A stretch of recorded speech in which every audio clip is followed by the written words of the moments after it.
Hey guys, what's going on? It's Gats. Back with another video here talking about patch 8.1. This build's going to be coming to us here next week. This video is going up on the 5th of December, and on the 11th, we get a brand new patch in WoW, which is flippin' awesome. It's about time. Now, there's a lot of things that are coming with the patch content-wise, but today I'm only talking about the class changes that are coming, and specifically class changes to Mage and Warlock. And actually now I'm adding Rogue to the repertoire as well, as I'm now playing the Rogue pretty consistently as well. So we're just going to go over those couple of classes and the specs involved there that I do play, and I'm just going to give you my general thoughts on them here. Now right now you are seeing, of course, a wonderful channel still. We're going to go ahead and switch over, because hopefully this will do it right. There we go. Alright, so now we're here. We are in our wonderful browser window here, your browser of choice. You can guess which one I'm using, I'm sure. Nice Christmas theme going on up there in the top corner. So let's talk about class changes for 8.1. Now there were some major promised reworks to a couple of classes. As far as I know, most of them have actually gone through, and they're either, you know, they seem really good, or it feels like not enough, you know, too late, too little too late, which I think is the case for Shaman. But let's take a look at the classes that I play here. We can skip over Death Knight. Demon Hunter, I have started to pick up. I'm actually going to be doing a Vengeance and Havoc basic guide here during the month of December here. And Druid I'm not touching. Hunter I've been messing around with, but I'm really falling away from Hunter. Not really enjoying it as much as I thought I would. But Mage, this is my current main. So let's go ahead and talk about Mage. So Arcane, right now they have pretty much the same rotation they've had forever. The only change for Arcane specifically is that Arcane Barrage, which they changed some wording here. For each Arcane charge, Arcane Barrage hits one additional nearby target for 40% damage. Now this is simply a tooltip change. As far as I know, there isn't actually a damage change. They're just removing a bunch of text from it to clean it up. That seems to be the general theme of this patch, is basically polish the game like it probably should have been at launch. Now, fire here, Dragon's Breath. Enemies in a cone in front of you take 58.25% spell power fire damage and are disoriented. For 4 seconds, damage will cancel this effect. I'm not actually sure if there was actually a change there, or why it's listed. I don't know, maybe it has a new spell ID. It looks like I don't actually see any difference here. Enemies in a cone in front of you, 58.25% spell power, fire damage, disoriented 4 seconds. Damage will cancel the effect. Yeah, there doesn't seem to be anything actually different about this. I guess they're just making it that it doesn't change between levels, because the old one is level 120, and the one on the right, which is the new one, just doesn't have a level on it at all, except requires level 32. So there may have been different tiers of spell power change. Looks like they're making it consistent across the board. Talents here, they are changing Kindling here. Your Fireball, Pyroblast, Fire Blast, Phoenix Flames crits reduce the remaining cooldown on combustion by 1 second. The old one was 0 seconds, the new one is 1 second. I believe previously it was also 1 second, so I think they were playing with this and they put it back at 1. Meteor, they actually increased the duration of the damage up to 8.5 seconds, which is kind of strange. I don't know what they were going for there. So this is essentially a slight nerf to damage, I believe, because it's an extra half second on there. But of course it, you know, will just be up a little bit longer, so maybe some more procs. I'm not too sure what this accomplishes, because I don't really know what a half second on Meteor's burn effect on the ground is going to do.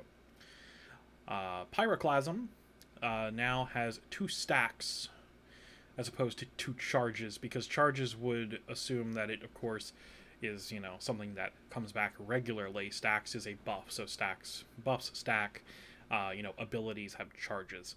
That's just a wording change. There actually hasn't been any change at all to it except for that word, so nothing to worry about there. Still super RNG, we'll still keep using Meteor. So down here in Frost, Frost Mage is actually getting a 2% damage buff, it looks like. This modifier, it goes from negative 24% to negative 22%, which of course is a 2% increase. Now that is a 2% increase on the aura. So what that's going to do is it's going to take the damage as it's affected by everything here, instead of getting reduced by 24%, is now 22%.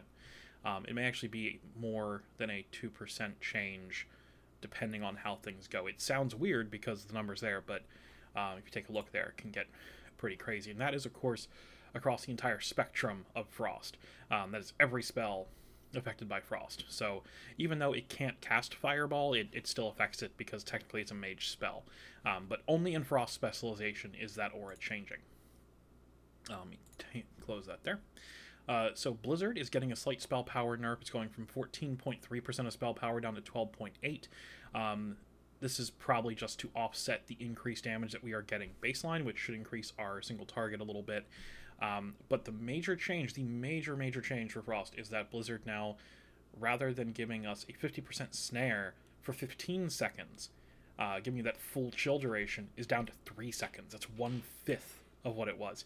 Now, is this going to make kiting things in dungeons a little harder? Oh yes, immensely. It's going to be a huge change. However, this also isn't as bad as it could have been. Originally, this was 1.5 seconds in one of the builds, and that was dumb. It was really dumb. Didn't make any sense to reduce speed for 1.5 seconds. 3 I think we can deal with, because, you know, even with a 3-second snare, this doesn't make or break, Blizzard, thankfully. So, there is a reduced duration there, so you're going to have to be much more careful about how your Blizzard is placed, and your tank's going to have to, if they're using Blizzard to kite, be very aware of that change. And of course, Blizzard will still reduce the cooldown of Frozen Orb by 0.5 second every time it deals damage. Its range actually was 35 yards for some reason, which is super weird. It's now back to 40 yards, or at 40 yards. I actually don't remember how long it's been 35 yards. Then we have Flurry.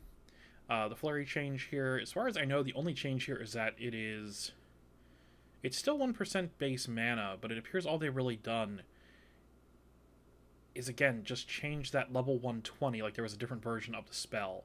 So I don't think there's actually any real change there. Someone can correct me, of course, if I am wrong. Alright, so Frozen Orb, again, we're getting that slight nerf to the damage on it because we're getting that buff up here. So that there's just to compensate for that. And then, of course, the slow duration here on Frozen Orb, they've actually nerfed both the chill slow, which is 30% now on Frozen Orb instead of 50%. And then, of course, it is now a 3-second duration on that chill. So do keep that in mind as well, that your Frozen Orb is not the be-all, end-all for kiting and snaring and things. Very concerning that they're doing that. I understand they want to make sure that Frost Mages are not the only thing in the world that can kite, I guess, but I don't think they're changing it for Rogue. We'll take a look at that shortly. Shatter here. Shatter increases your chance to deal, it said critical before, it was a spelling error. It now says critical by an additional 25%, so no actual change there. And then Comet Storm actually got a 5% coefficient nerf here. It's 7 times 40% of spell power, frost damage all enemies within 6 yards of impact. So that is actually pretty sizable nerf to Comet Storm. It shouldn't change which one we take, though. I think we'll still pretty much always take Comet Storm. It's just too strong, and it's so useful. So in general, we have had some Azerite changes for Mage here. They have removed Anomalous Impact, which is arcane missiles deal additional damage for each arcane charge you have. This was pretty terrible. I don't think I ever saw anyone recommend it. It was pretty much garbage. It didn't do enough damage for it to be worth the Azerite trait. Also, they've gotten rid of Preheat, which is that Scorch increasing the damage the target takes from your Fire Blast for 30 seconds. This was strange. I know some people that used it to get some really goofy stuff going on, but just really weird that this was even a thing. This didn't work out too well because you couldn't really use it except in your execute, and during your execute, I'm here all doing crazy damage anyway. So this was just kind of like, I don't think I want to use this, and most people didn't. Winter's Reach, this was actually a DPS loss to use this trait at all since beta. It was reported multiple times that this just didn't seem like it was going to do enough damage because, yeah, this is pretty bad. This was really bad. They've thankfully gotten rid of that 30% chance to make your next non-instant flurry within 15 seconds deal additional damage. They completely removed it. They've actually replaced it with a significantly better trait, which may actually lead to some more options for us, which is going to be sweet if that is actually the case. So here we have Equipoise. Someone can tell me. I think it's Equipoise. Equipoise? Whatever. So when you are above 70% mana, Arcane Blast deals additional damage. When you are below 70% mana, Arcane Blast cost is reduced by 150. Any gear you are wearing that has this, that has the Anomalous Impact trait on it now, when the patch hits next week, it will then instead have Equipoise on it, and you don't have to worry about it. Which is beautiful, because it's a sweet change. This is actually a really, really interesting Azerite trait. I'm not sure how many you're going to want, but word on the street is it's pretty good. Now, Flash Freeze is very inherently interesting. Flash Freeze, each of your icicles deals 330 additional damage. When an icicle deals damage, you have a 5% chance to gain the Fingers of Frost effect. Now, Fingers of Frost, of course, is that awesome thing that gives you, you know, the sweet, sweet ice lances. This will chain gun some of those, which sounds awesome. So I'm very excited for that. I don't know what that flash was. That kind of scared me. But this might actually give us a reason to not run Glacial Spike. It depends on if this works with Glacial Spike at all. If it does, is it going to give us a 25% chance to get it? You know, I'm not sure. I haven't had a chance to test these on PTR. I'm going to try to, just to see, you know, how it works. I don't know if it works with Glacial Spike at all, but if it does, then maybe we're going to be stuck playing Glacial Spike forever, which, again, I'd really like to have an option. I do like Glacial Spike, but it'd be cool to run something else. It'd be cool. We have a new trait called Quick Thinking. This actually doesn't replace anything, but it does actually go and it gives you your instant cast damaging spells heal you for an amount. Now, this is really awesome, especially for PvP, where you might need just a little bit extra healing. You know, and in a raid situation where there's heavy AoE, like on a fight like Vectis, something like that, you know, this middle ring trait would actually be pretty useful. I definitely see myself not necessarily seeking this out, but, you know, not being sad to see it for sure. Now, the big dog here, the big cheese, is Wildfire. This is awesome. Pyroblast deals additional damage. When you activate Combustion, you gain Critical Strike, and up to 4 nearby allies also gain an amount of Critical Strike for 10 seconds. This is awesome.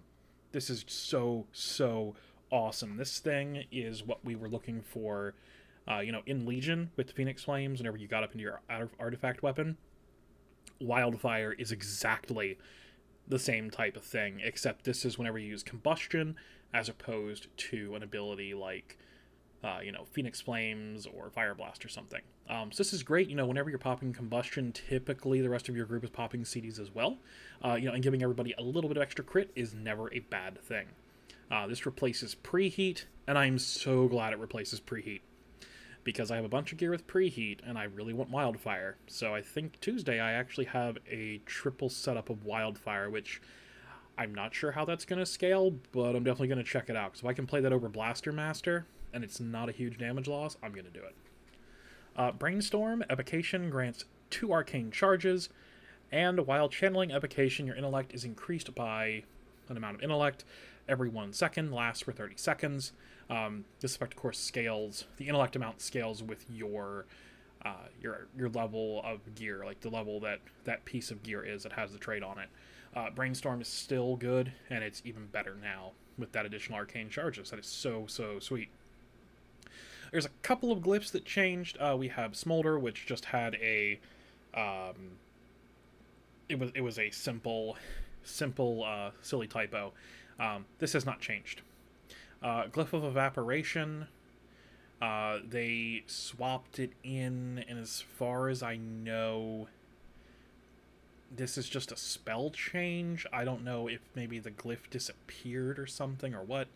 I'm pretty sure I have this one, but it's marked here as a new one, so I'm not sure what's up with that. It may just be that this one returns now gettable again or something. Glyph of Storm's Wake, you can make your water elemental look like one of the light blue ones favored by the Tide Priest, which is pretty neat. Glyph of Tides, you can make your elemental look like a bluer tidal elemental. Haven't seen this one yet either. And then Unbound Elemental makes them look like one of the, you know, the crazy, like, ones that have, like, almost like the bone cage around them. Those are pretty sweet looking. So that's going to do it for this video here. This is the one on mages. For the Warlock video, check out that later in the week. I believe I'll have that up on Thursday for you. If you liked the video, be sure you leave a like. If you didn't like it, you know, hit that down button. Tell me it sucked. Looking for any and all feedback, of course.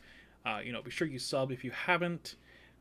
You know, I do have Twitter and I have a Facebook group and stuff. I actually have a an in-game community as well. So if you guys are interested in running Mythic Plus with me, I am Alliance side, North American servers. Feel free to hit me up. Also, support me on Patreon if you feel so inclined. Links down below. Catch you guys next time.